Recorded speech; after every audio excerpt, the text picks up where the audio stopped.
Mark chapter 9 is the 9th chapter of the Gospel of Mark in the New Testament of the Christian Bible. It begins with Jesus' prediction that, "I tell you the truth, some who are standing here will not taste death before they see the kingdom of God come with power." What exactly the kingdom of God refers to has been long debated. It immediately follows Jesus' statement of, "when he comes in his Father's glory with the holy angels." In the preceding chapter, this could simply refer to the following transfiguration. Some have thought this refers to the second coming, an event most hold did not happen within the lifetimes of those present. This could be a prediction that came true if you take into account John's revelation of the second coming while he was on the island of Patmos. Others have interpreted it as Jesus referring to his resurrection or the coming of Christianity. It is also recorded in Matthew chapter 16 verse 28 and Luke chapter 9 verse 27. Matthew adds the statement that, "Then he will reward each person according to what he has done." Between the two, the Transfiguration, 6 days pass, then Jesus takes Peter, James and John up an unnamed high mountain, which many came to believe was Mount Tabor. Suddenly Jesus' cloths become dazzlingly white, whiter than anyone in the world could bleach them. And Elijah and Moses appear. The disciples are stunned and ask what they should do and offer to put up shelters for them. A voice comes from a cloud and says that, "This is my Son, whom I love. Listen to him," which is what Jesus heard the voice from heaven say when he was baptized by John the Baptist in Mark chapter 1. But now Mark has Peter, James, and John as witnesses to this. Elijah and Moses disappear and they head down the mountain. On the way down, Jesus tells them to keep what had happened to themselves until the Son of Man had risen from the dead. They are confused as to what he means but do not ask him to clarify himself. They ask him about Elijah and he says, "Elias verily cometh first, and restores all things, and how it is written of the Son of Man, that he must suffer many things, and be set at naught. But I say unto you, that Elias is indeed come, and they have done unto him whatsoever they listed, as it is written of him." KJV. It was commonly believed that Elijah would reappear before the coming of the Messiah, as predicted in Malachi chapter 4. Matthew chapter 17 verse 13 states that the three of them believed Jesus was comparing Elijah to John the Baptist. Moses could be seen as a representative of the law and Elijah a representative of the prophets. This whole passage has echoes of Exodus chapter 24, where clouds covered Mount Sinai for 6 days before Moses went up to receive the 10 Commandments. The original Greek uses the word metamorph, which was translated into Latin as transfigura, the changing of appearance, or of the body itself. The possessed boy. They arrive back and find the rest of the disciples arguing with several teachers surrounded by a crowd. Jesus asks, "What are you arguing about?" And a man says he brought his possessed boy for Jesus to heal. The boy foams at the mouth, gnashes his teeth and becomes rigid, which sound like the symptoms of perhaps epilepsy, which Matthew states to be the case. The man says the boy has been made to fall both into water and fire by the demon.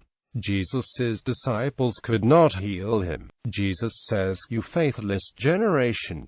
He commands the boy be brought to him. The father begs Jesus to help the boy if he can, to which Jesus replies, "Everything is possible for him who believes."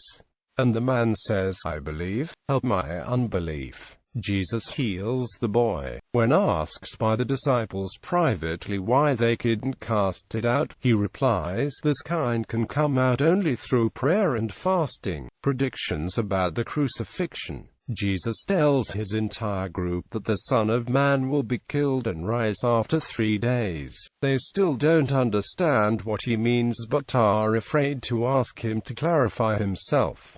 This is Jesus' second prediction of the Passion. Skeptics dismiss these predictions as not actually made by the real Jesus but regard them as an example of vaticinium ex eventu. Scholars such as Raymond E. Brown believe, however, the difficulty in dismissing all these predictions as totally post-Jesus creations is exemplified in 931, where many scholars recognize Semitic features and old tradition teaching in Capernaum. They go back to Capernaum and Jesus asks what the disciples were arguing about on the trip. They don't answer, because they were arguing about who was the greatest disciple, probably because Jesus only took the 3 with him up the mountain and the remaining 9 could not cure the boy. Jesus already knows what they were talking about, however, and says, if anyone wants to be first, he must be the very last, and the servant of all. He takes a child in his arms and says whoever welcomes children welcomes him and therefore God. John says some other group of people have been healing people in Jesus' name even though they were not part of the group. But Jesus is pleased and says,